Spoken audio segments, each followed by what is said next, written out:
చెప్తోంది, అగ్ని జ్వాలలు మరియు సేవకులుగా పిలిచినటువంటి వారు వాయువులుగా చేసుకున్నాడు. అగ్ని జ్వాలలే దిగి వచ్చాయి, అందుకే ఆ పొద కలిపోలేదు. ఎందుకంటే దిగి వచ్చింది దేవదూతల సమూహం, ఎందుకంటే దిగి వచ్చింది సైన్యములకు అధిపతి, సైన్యములైనటువంటి ఆ దేవదూతలు. కానీ వారి మధ్యలో ఉన్నటువంటి యెహోవా దూత, ఆయనను గురించి ఏం చెప్తున్నాడు? దేవదూతలు నమస్కారం చేయండి అని చెప్తున్నాడు. చదవండి. కానీ కుమారుని గురించి అయితే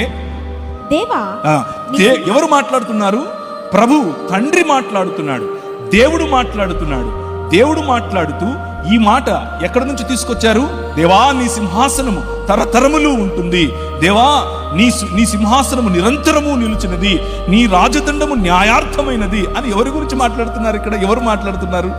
కీర్తనల గ్రంథంలో నుంచి తీసుకొచ్చినటువంటి మాట ఇది. కీర్తనల గ్రంథంలో రాబోయే మెస్సియా గురించి చేసినటువంటి ఈ ప్రవచనాన్ని హెబ్రీ గ్రంథకర్త తీసుకుని వచ్చి ప్రభు అయిన యేసుకు ఆపాదించి స్వయంగా దేవుడు కుమారుడైనటువంటి యేసు క్రీస్తును దేవా అని పిలుస్తున్నాడు. దేవుడే తన కుమారుడిని దేవా అని పిలిస్తే మన ప్రశ్న ఏంటి? ఇంకా what is your question now? He is God in manifestation of humanness. Continue. దేవా నీ సింహాసనము నిరంతరము నిలిచినది, నీ రాజదండము న్యాయార్థమైనది. నీవు నీతిని ప్రేమించితివి, దుర్నీతిని ద్వేషించితివి. అందుచేత దేవుడు నీ దేవుడు నీ తోటి వారి కంటే నిన్ను హెచ్చించినట్లుగా ఆనందతైలముతో అభిషేకించిన తరువాత మరియు ప్రభువా, వెయిట్ ఎ మినిట్.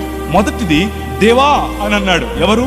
తండ్రి అయిన దేవుడే స్వయంగా దేవా అని పిలుస్తున్నాడు. రెండవది ప్రభువా అని పిలుస్తున్నాడు.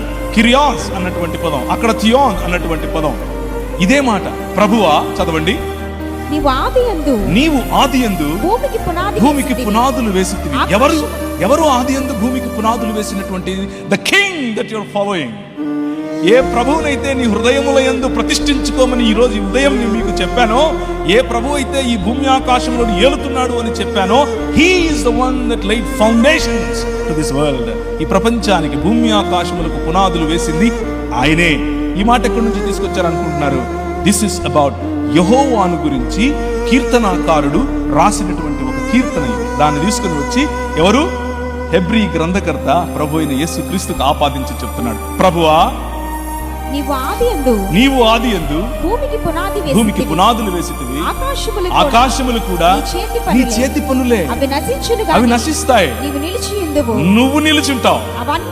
అవన్నీ వస్త్రాల్లాగా పాతవైపోతాయి.